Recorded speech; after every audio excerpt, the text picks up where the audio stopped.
cleared from a surgery after a breast cancer diagnosis. I know after I had my mastectomy and it was time to get back in, I had a huge amount of fear. I was worried that I was going to tear something or break something, or gosh, even make it come back with the wrong movement. And so having somebody to show me what was going to be safe for me would have been really helpful. So I hope to be that person for you today. First, please make sure that you have medical clearance from your oncologist or your surgeon.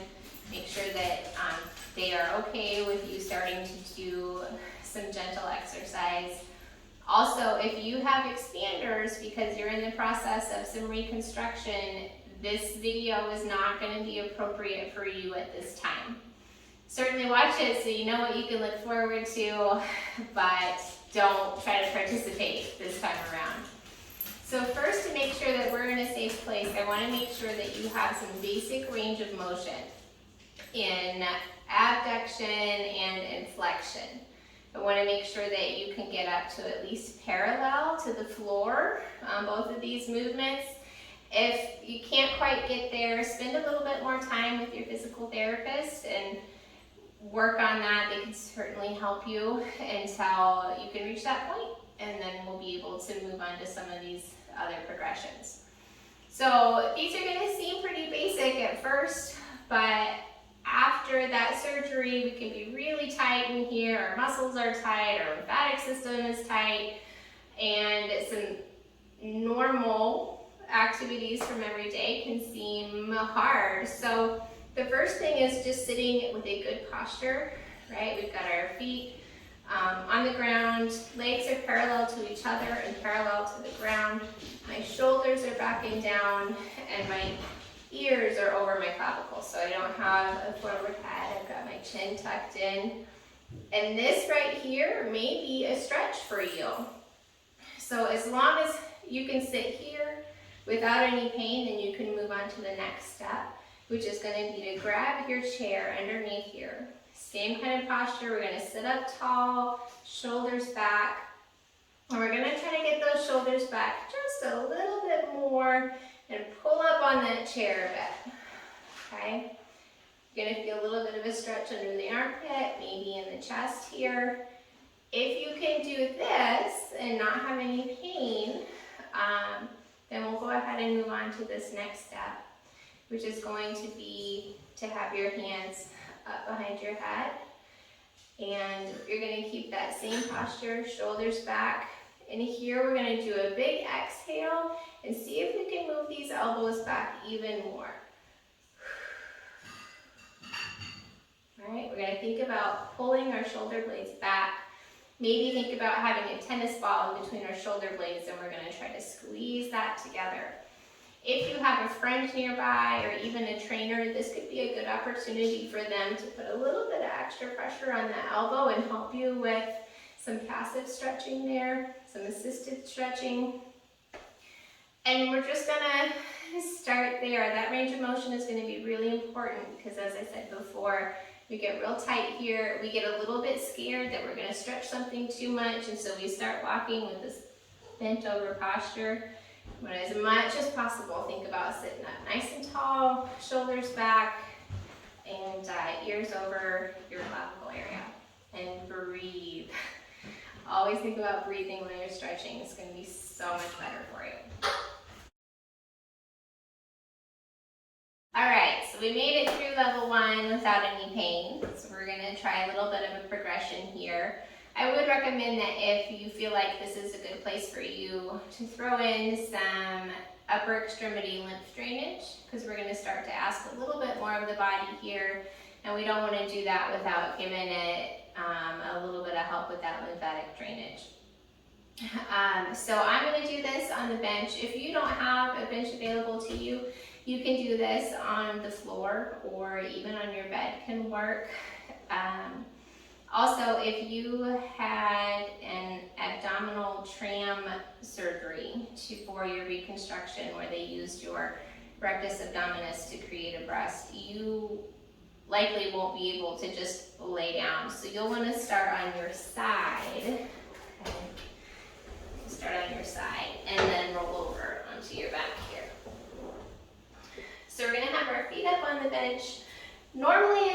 recommend having your feet up like this, especially if you're under load, but we're not gonna have any load today, and this will help keep your back in more of a neutral position. So we're gonna do that for today. Just remember to be careful if you have any load and to put your feet on the floor then. So we're gonna use the same position that we did when we were sitting in a chair. And we're gonna put those hands behind your head. Okay, and we're just gonna let our arms fall to the side. And just let the weight of our arms be the stretch. I am almost 5 years out, and even this stretch still feels good for me. I'm gonna hang out here for quite a while. Always remember to exhale, to breathe, and let your body have that.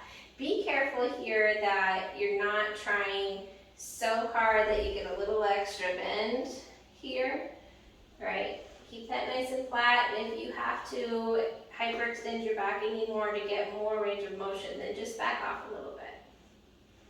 Okay, so if you get through that and that feels good, the next stage is to do a little baby fly.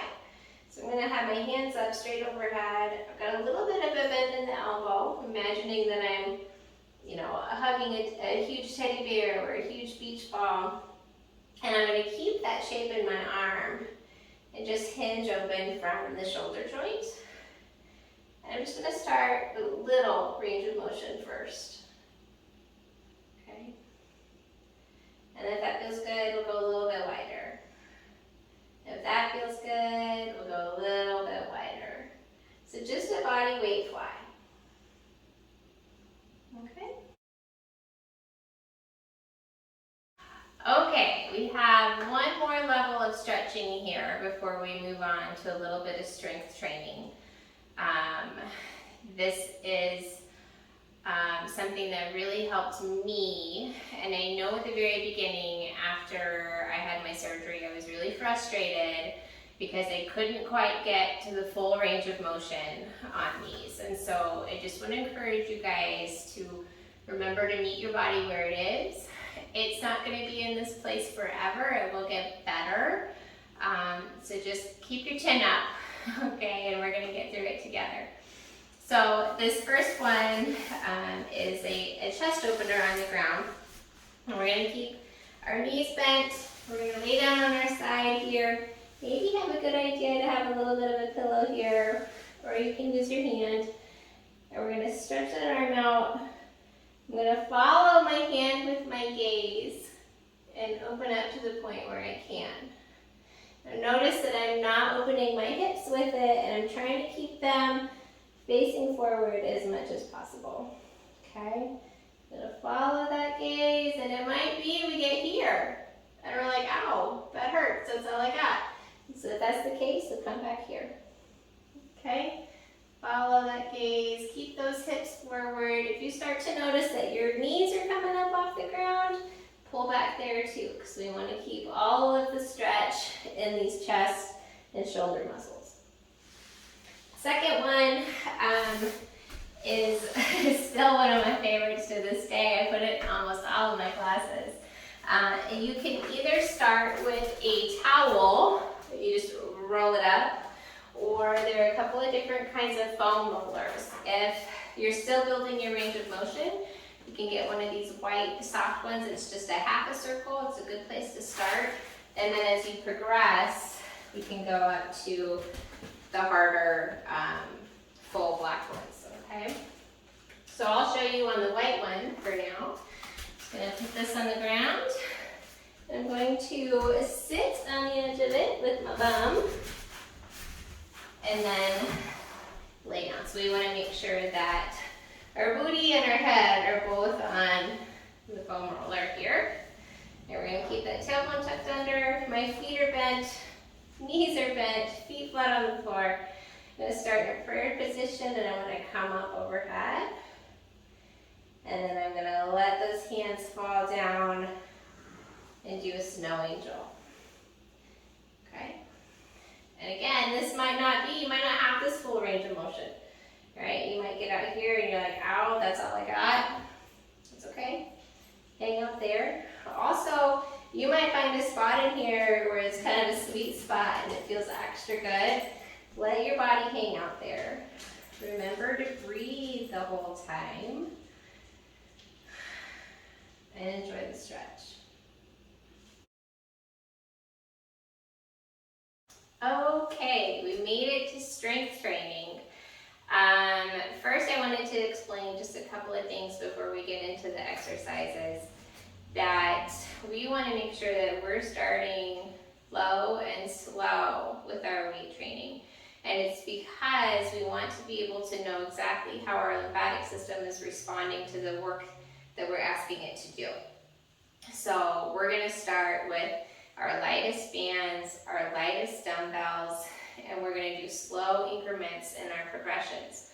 So we're not going to jump from a 1 or 2 pound dumbbell, which is where I'd like you to start, and go all the way up to a 10, right? Unless that's all that we have available to us. We want to try to go from a 1 to a 2, to a 3 to a 4, and so on. Because then if we do notice any swelling or any side effects, we know exactly where to come back down to, and we know what our body can handle. Okay, so please keep that in mind as you're doing your strength training in the gym. Also, we want to focus on stretching the chest, which we just went through some different options for you, and strengthening the back. Because if we work on strengthening the chest, then those muscles are going to contract and they're going to get tighter, which is going to pull those shoulders in even more, and it's going to have the opposite effect of what we're looking for. So stretch the chest, strengthen the back. And I'm going to give you some options here. Maybe only choose a couple of them while you're first getting back into it, again, so that you know how your body's responding. Okay, so the first one, we're going to do some external rotation. And I grabbed a couple of towels so I can put these just in between my elbows and my body here. This is going to help me mindfully keep everything in if I have to hold these towels. So I'm going to stand up nice and tall, my core is engaged, shoulders are back, my arms and wrists are straight, and we're just going to rotate externally here. Okay, slow motion, nice and easy. This is another one where if you have a friend or a trainer nearby, they could add a little bit of extra resistance by either pushing in on your hands or out on your hands to help with just a little bit of extra there, and that'll help with your range of motion as well. Second option would be some pull-aparts. Side note here on the bands, if you're at risk for lymphedema, meaning you've had nodes removed and or radiation, we don't want to wrap the band around our hands like this, because this can create an extra place for blockage in the system, and we want to try to avoid that. So we're going to pinch the band and hold it like so. I pull apart, I'm going to stand nice and tall, my shoulders are back and down, my core is engaged, and I'm going to mindfully squeeze that imaginary tennis ball between my shoulder blades. Okay, working on those lats, working on strengthening that back. If you'd like to add a little bit of extra to it, you can certainly do it on a BOSU trainer, either the original large one or the BOSU pods like I have here, right? Add a little bit of extra. You can also certainly progress even farther than that and take it to 1, right? That's going to add some stability and some core challenge to that particular exercise. The next one that I would recommend trying is a bent over row. I am using a band. You can certainly do this with a dumbbell. And as I suggested before, this is my lightest band. So I'm going to bend over here. I've got my foot on the band. I've got a nice flat back from my head to my bum. And I'm going to pull that band straight back. So I'm imagining my elbow going straight back to the wall behind me. And I'm not letting it chicken arm, right? I'm going to keep it nice and tight right there.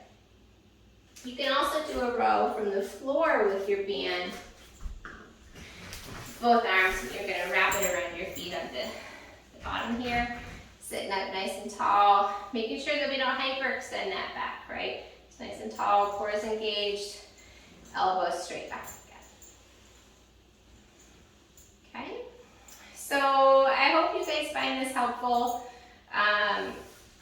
I know that getting back into the gym can be a little bit scary, but my hope is to give you guys some guidance and a good place to start. You can certainly always reach out to me. I'm happy to help. And you guys go be healthy.